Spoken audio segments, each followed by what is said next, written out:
Why does the friend zone exist? For losers who are meant to be there. Would you say he's in the friend zone? Yes, I do have a boyfriend. Are you guys in a relationship? Yeah. No. Oh. Okay, well, You say yeah, you say no. We are not in a relationship, no. Okay, I guess we're not. All right, I might have to take my own advice because right now I am so frustrated by the fact that like I can't see anything more with this guy I'm seeing. And he's a great guy. He's a great guy on paper, great guy in person. And I just don't understand why I don't see more with him. Like, what made me want to see more with my exes? You know, like it's so, I don't know why I'm getting emotional, but it's so frustrating.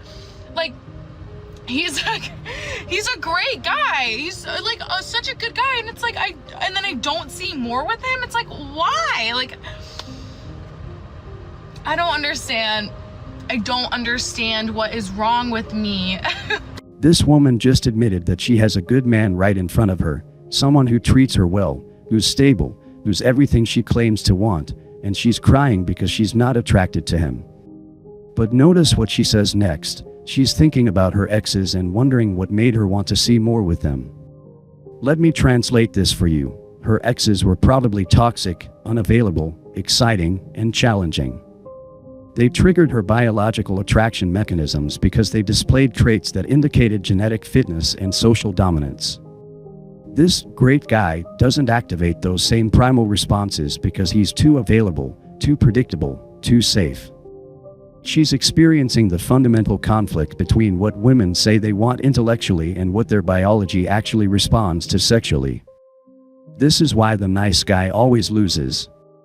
It's not because women don't appreciate kindness or stability, it's because those traits don't generate sexual attraction in women.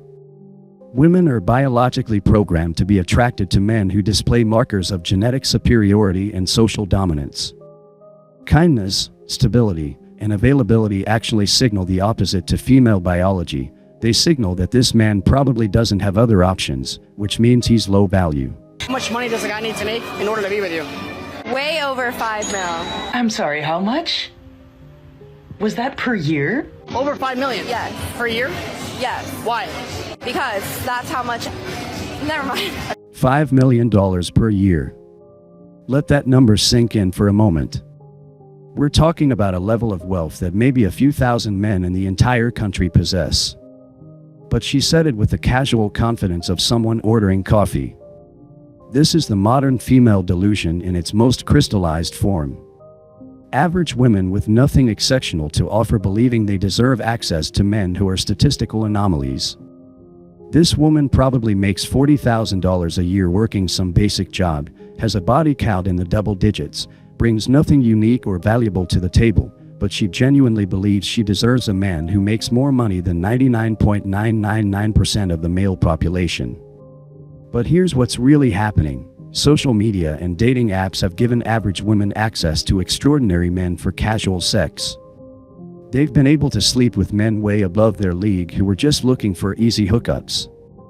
Now they've developed a completely distorted sense of their own sexual market value because they think sexual access equals relationship potential. They don't understand that the man who will sleep with them casually would never consider them for anything serious. This woman is going to spend the next 20 years wondering why she can't find a good man while rejecting every man who actually approaches her because they don't meet her impossible financial standards. You need to get married. You got to figure it out. You got to find the girl. You got to go after her. You got to pursue her. You got to lock this down. Hi, I'm 25. I have been single for my entire life. I'm just gonna walk away right now before I rip you to shreds. Because at the end of the day, we are more educated than you. Modern women genuinely believe that having a college degree makes them superior to men, even though most of their degrees are in fields that produce no economic value and solve no real-world problems. Women now make up about 60% of college graduates, but what are they actually studying?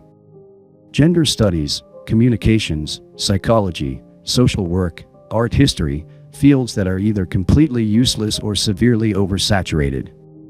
Meanwhile, men still dominate the fields that actually matter: engineering, computer science, medicine, finance, skilled trades. The men building bridges, writing code, performing surgery, and keeping the lights on are statistically more likely to be high school graduates than the women lecturing them about being more educated. But here's the really twisted part. These same educated women still expect men to out-earn them and provide for them financially. They want the social status that comes with having a degree while still expecting men to fulfill the traditional masculine role of provider. They've convinced themselves that their largely useless credentials make them more valuable while simultaneously demanding that men prove their worth through earnings and resources. This is the fundamental contradiction of modern feminism. Women want to be considered equal to men when it benefits them, but they still want men to be superior to them when it comes to resources and provision. They want to feel intellectually superior while still being financially dependent. And I'm sorry, but you can't attack us like that. It is completely rude and unnecessary. Well, what are you educated in? Nursing. This bitch will literally ruin your life. This is how you know the dating game is cooked. You can set up 3 dates in one day and all of them would not go through. And that's because these chicks got so many freaking options. How come every time you have sex with someone they leave? Y'all, men are trash. I literally just found out that this guy I hooked up with like a few times many years ago is now in a relationship. A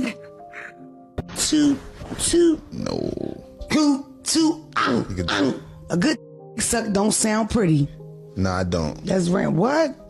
It's a beautiful disaster, though. Hung.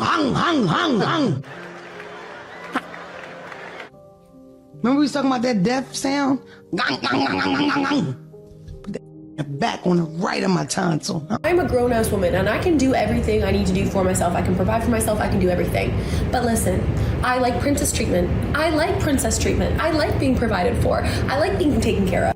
Right after claiming to be a strong, independent woman who can do everything for herself, she immediately admits that she wants to be treated like a princess and provided for by men.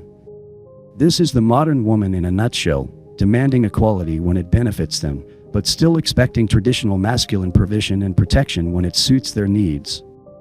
She wants the social status of being independent while still enjoying the material benefits of being dependent. She wants the respect that comes with self-sufficiency while still expecting men to pay for her lifestyle. She wants to be seen as strong and capable while still being pampered and catered to like a child. Modern women have figured out how to extract maximum benefit from both traditional and progressive gender roles while accepting responsibility for neither. They get to feel empowered and feminist when they want to, and they get to be pampered princesses when it's convenient. But here's what they don't understand. High-value men aren't interested in providing princess treatment to women who don't bring anything to the table except entitlement. The men who can afford to pamper a woman like a princess have options. They can choose from women who actually appreciate that treatment and reciprocate with genuine feminine energy, submission, and gratitude. Something y'all never told y'all ex. That I was Miss Innocent, but I wasn't as innocent as he thought I was. Oh my God. So what was you doing? He don't need to know all that, but he just needs to know that I wasn't as innocent as I pled to be. She belongs to the streets. I got ghosted by a boy who I really wasn't that interested in, but I was surprised that he ghosted me still. Isn't that interesting? This sentence contains everything you need to know about modern female psychology. She admits she wasn't interested in this man, but she's still upset that he ghosted her. Think about the narcissism required to have that reaction. She didn't want him romantically, but she still expected him to continue pursuing her and providing her with attention and validation. This is the attention economy in action. Women have become addicted to male attention as a source of validation and self-worth. They don't want relationships with most men. They want those men to continue orbiting around them, providing emotional labor and ego boosts while they pursue other options. When men wise up and withdraw their attention, women experience it as a loss even when they had no romantic interest in those men. This woman was probably using this man as an emotional tampon, someone to text when she was bored, someone to validate her when she was feeling down, someone to provide her with the boyfriend experience without any of the commitment or reciprocal investment. When he recognized the game and stopped playing, she felt entitled to be upset about losing her source of free validation. This is why the concept of orbiting is so important to understand. Most women have multiple men orbiting around them at any given time, providing attention, resources, and emotional support while she focuses on trying to lock down a higher value man. The orbiters on romantic prospects, they're utility players whose job is to make her feel desired and important while she pursues her real targets. I think I have just lost the one person that I prayed for. All because you're 304 of my self-sabotaging tendencies. I'm so used to it being toxic. And here I am in the face of a non-toxic situation, in the face of a God-fearing man, in the face of a family man, an amazing person. What's the worst lie you ever told an ex? That I didn't cheat on him? Oh. I hope to get a girlfriend like you one day. Yeah, I'm wifey material. Obviously, as a woman, would like the men to approach me, but nowadays it hasn't been happening. Feels like the roles have been switched. Men are expecting women to approach them and be the first one to make the move. I don't know what happened, to be honest, but I feel like it's the generation. Does it kind of upset you how it is these days? Yes, it upsets me very much. It makes dating very, very hard. You would wish that guys would approach more. I mean, the right guy. It's such a sad day when the guy who always has a flames emoji for you, who always has a when we hanging, when that guy gets a girlfriend, you're always kind of like, oh, thought you were gonna pine over me forever? This woman just admitted that she expected a man to pine over her forever, while she gave him nothing in return except the privilege of her attention. She's upset that a man who was orbiting around her decided to find someone who actually wanted to be with him. She never had any intention of dating this man, but she still feels entitled to his permanent devotion and attention. In her mind, his role was to serve as a constant source of validation while she pursued other options. The idea that he might want more from life than being her emotional support pet genuinely surprises and upsets her. Notice the language she uses. Pine over me forever. She doesn't say, I thought he would find someone eventually, or I'm happy he found love. She expected him to remain in a state of permanent unrequited longing for her benefit. This is how modern women view the men in their orbit, not as human beings with their own needs and desires, but as sources of validation that should remain permanently available. This is why men need to understand the concept of opportunity cost. Every moment you spend orbiting around a woman who isn't genuinely interested in you is a moment you're not spending fighting someone who actually wants to be with you. These women are perfectly happy to keep you in their orbit indefinitely, providing them with attention and validation while they pursue men they consider superior to you. Oh, you know what the is worse than heartbreak? When a loyal simp just moves on. What the No! Because you need to come back here right now! These clips aren't outliers or exceptions. They're representative of an entire generation of women who have been raised to believe they deserve everything while giving nothing in return. Modern women have completely lost touch with their actual sexual market value. Social media and dating apps have given them unprecedented access to high-value men for casual sex, and they've mistaken this temporary sexual access for genuine romantic value. They don't understand that the men who will sleep with them casually would never consider them for anything serious. This has created a generation of women who genuinely believe they're entitled to relationships with men who are completely out of their league. The woman demanding $5 million per year isn't an anomaly, she's representative of millions of average women who think they deserve extraordinary men. They've been conditioned by social media to believe that their mere existence as women makes them worthy of the top 1% of men. These women use men as emotional tampons, validation dispensers, and utility providers while reserving their genuine romantic and sexual interest for men who won't commit to them. They've turned dating into a resource extraction operation where they get maximum benefit while providing minimum investment. The woman crying about not being attracted to the great guy is particularly revealing because she represents the core psychological dysfunction of modern women. They're biologically attracted to traits that make men terrible long-term partners, but they've been socialized to believe they deserve both sexual excitement and relationship security from the same man. They want the emotional roller coaster of dating a narcissist with the stability and commitment of dating a provider. This is why modern relationships fail at such catastrophic rates. Women have been conditioned to mistake anxiety and uncertainty for attraction, while viewing kindness and availability as signs of weakness. They're biologically programmed to be attracted to men who will make them miserable, but they expect those same men to suddenly transform into loving, committed partners once they've secured commitment. The woman with a good boyfriend is a perfect example. She has someone who treats her well, but she's torturing herself because he doesn't generate the same chemical addiction that her toxic exes did. She's choosing emotional dysfunction over emotional health because dysfunction feels more exciting. This is the result of 60 years of feminist conditioning that taught women they could have everything without sacrificing anything. They were told they could pursue unlimited sexual freedom in their 20s, then settle down with a high-value man in their 30s. They were told they could demand equality while still expecting traditional masculine provision. They were told they could treat men like disposable utilities while still deserving love and commitment. Now they're discovering that actions have consequences. The men they treated like emotional tampons are finding girlfriends who actually appreciate them. The high-value men they feel entitled to are choosing younger, more feminine women who haven't been poisoned by feminist ideology.